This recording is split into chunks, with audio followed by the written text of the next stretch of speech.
kali kami akan membahas mengenai topik pemodelan siklus pendapatan dan pengeluaran tambahan yang menempatkan peristiwa dan atribut siklus pendapatan tambahan. Di sini saya akan membahas bagaimana bagian diagram REA siklus pendapatan yang diperpanjang. Kita bisa melihat pada buku Sistem Informasi Akuntansi pada halaman 682. Persediaan terbagi menjadi 4, yaitu menghubungi pelanggan, yang kedua mengambil pesanan pelanggan, yang ketiga mengisi pesanan pelanggan, dan yang keempat mengirim pesanan. Dari yang pertama tadi menghubungi pelanggan, lalu kita berhubungan dengan pelanggan dan juga pegawai atau tenaga penjualan. Yang kedua mengambil pesanan pelanggan, di sini akan terhubung kepada pegawai atau tenaga penjualan, kepada pelanggan juga. Yang ketiga mengisi pesanan pelanggan, akan terhubung kepada pelanggan juga, pegawai gudang dan pegawai pengiriman. Yang keempat mengirim pesanan, akan terhubung kepada pegawai atau pengiriman, kurir, pelanggan. Dalam bagian diagram RA siklus pendapatan yang diperpanjang, persediaan dan juga kas terbagi menjadi satu saja, yaitu penerimaan kas dan pegawai atau kasir.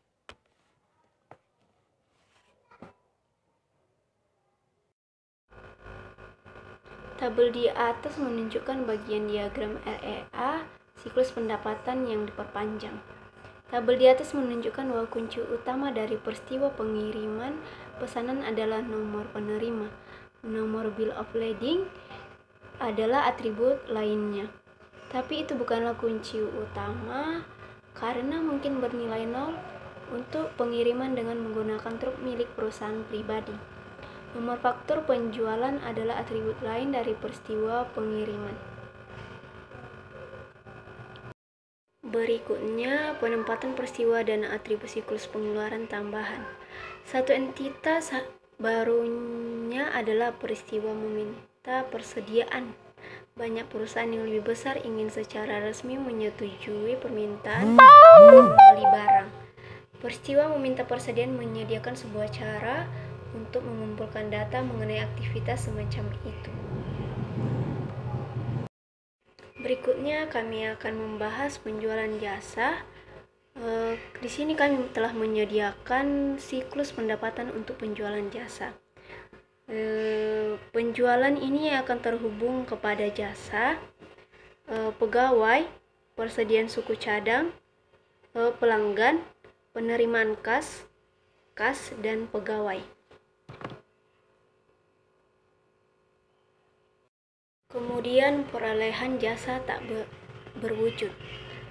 Selain untuk pembelian persediaan peralatan dan bangunan, organisasi juga memperoleh berbagai jasa tak berwujud seperti akses internet, jasa telepon, dan utilitas. Pertukaran ekonomi give to get dasar melibatkan perolehan berbagai jasa dan pembayarannya. Pembayaran tersebut disertakan dalam tabel pengeluaran kas, sebuah peristiwa terpisah. Memperoleh jasa digunakan untuk mengumpulkan data mengenai perolehan jasa tersebut. Baiklah, saya akan melanjutkan, yaitu aset digital. Perusahaan yang menjual perangkat lunak, musik, atau foto digital melalui internet menyerahkan salinan digital atas sumber daya tersebut. Tetapi bukan sumber daya yang sesungguhnya itu sendiri. Perusahaan semacam itu masih perlu mengumpulkan informasi mengenai pembelian dan pembayaran mereka untuk aset digital tersebut, serta perlu melacak pesanan dan pengiriman aset digital tersebut. Bersamaan dengan penerimaan pembayaran dari para pelanggannya, perusahaan juga memerlukan sebuah tabel persediaan agar para pelanggan dapat melihat jenis produksi digital yang tersedia untuk dijual. Di sini ada transaksi persewaan. Beberapa bisnis menghasilkan pendapatannya melalui transaksi persewaan daripada penjualan. Oleh karenanya, pertukaran ekonomi atau give to get dasar melibatkan penggunaan sementara sumber daya yang dikembalikan baik ke penerimaan kas maupun pengembalian lebih lanjut atas sumber daya yang disewakan. Berikut sebagian siklus pendapatan untuk transaksi persewaan. Fitur REA tambahan itu ada 4. Yang pertama itu peran pegawai, yang kedua itu hubungan agen peristiwa, yang ketiga itu lokasi, yang keempat itu hubungan antara sumber daya dan agen. Model REA siklus produksi. Ada 4 peristiwa menarik utamanya yang disertakan dalam sebuah diagram REA siklus produksi. Yang pertama itu pengeluaran bahan baku, yang kedua itu penggunaan tenaga kerja dalam produksi, yang ketiga itu penggunaan mesin dan peralatan dalam produksi. Yang keempat itu produksi produk jadi baru dipresentasikan oleh peristiwa work in process. Entitas tambahan kekayaan intelektual. 3 jenis entitas khusus: dokumen bahan baku, daftar operasi pekerjaan, dan daftar operasi mesin. Entitas dokumen bahan baku mengandung informasi mengenai bahan baku yang digunakan untuk membuat sebuah produk jadi. Entitas daftar operasi pekerjaan menyimpan instruksi terkait aktivitas tenaga kerja, sedangkan entitas daftar operasi mesin menyimpan instruksi tindakan penggunaan berbagai komponen peralatan. Kedua entitas juga menyimpan data mengenai standar waktu yang dibutuhkan untuk menjalankan operasi. Peristiwa siklus produksi. Data mengenai bahan baku aktual yang digunakan dalam produksi disimpan dalam entitas pengeluaran bahan baku. Begitu pula dengan informasi mengenai tenaga kerja dan operasi mesin aktual yang dijalankan, termasuk lama waktu aktual yang diperlukan oleh masing-masing aktivitas. Mereka disimpan dalam entitas menjalankan operasi pekerjaan dan menjalankan operasi mesin secara berurutan. Kinerja dapat dievaluasi dengan membandingkan data pada 3 entitas peristiwa tersebut dengan informasi tentang standar yang disimpan dalam entitas informasi berhubungan atau daftar bahan baku, daftar operasi pekerjaan. Entitas peristiwa menjalankan operasi pekerjaan merupakan contoh dari peristiwa memberikan sumber daya. Ia mencatat penggunaan waktu pegawai. Peristiwa menjalankan operasi mesin serupa dengan peristiwa menjalankan operasi pekerjaan, kecuali jika ia mencatat informasi mengenai penggunaan komponen mesin atau peralatan tertentu. Fitur REA baru. Sebuah hubungan 1N antara pegawai dan supervisor. Tiap pegawai ditugaskan ke seseorang supervisor khusus, tetapi setiap supervisor bertanggung jawab atas pegawai yang jumlahnya banyak. Sebaliknya, gaya matriks organisasi di mana setiap pegawai melapor ke beberapa supervisor. Apakah hubungan dimodelkan sebagai hubungan MN antara pegawai pabrik dan supervisor? Hubungan antara agen internal mungkin dibuat untuk dimodelkan garis pertanggungjawaban. Baiklah, selanjutnya akan disampaikan oleh Hardion. Baiklah, di sini saya akan menjelaskan apa itu model data SDM atau penyajian kombinasi. Entitas peristiwa, waktu pengerjaan dibutuhkan untuk menghitung penyajian. Peristiwa waktu yang digunakan untuk akuntansi biaya, agar secara tepat menentukan biaya tenaga kerja.